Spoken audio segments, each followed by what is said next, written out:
انتوا فاكرين عم بحكي حكي؟ انتوا فاكرين صعب اني افتح مجزرة عباب جنوب؟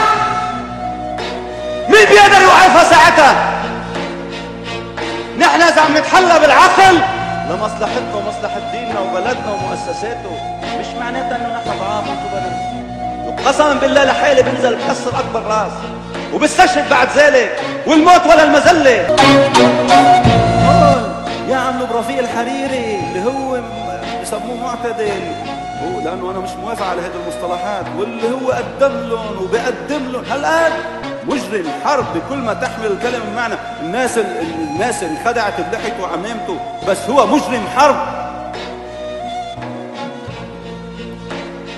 بطرس حرب بدهم يشيلوه يقبعوه، كشفهم ربنا وفضحهم. وسام الحسن بدهم يفجروه يقتلوه، فضحهم الله عز وجل بأحد عناصر الحزب. قاعد مجرمين قتله. هذا الظالم بتقول له ظالم، يعني شو نحن شو بنعمل؟ انه هن عم بقتلونا، يا اما بنقول لهم نحن نحكي مشان تقتلونا بهدوء. اياك تسم له بدنه وهو عم يذبحك، لانه فتنه هيدي اذا بتسم له بدنه. يعني معقول انه ينزل ليذبحك ويعمل لك متفجره وهو مسموم بدنه؟ لازم ينزل على رواق زي ما عمل مع رفيق الخير على رواق كل الشباب. يلا وصل تشيله. مجرمين قتله.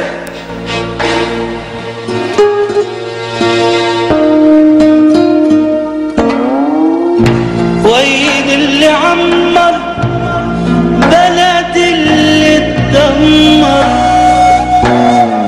وين اللي رجع وطننا اخضر؟ بأي ايد هدوا جبلنا العالي؟ بأي ايد محيوا املنا الغالي؟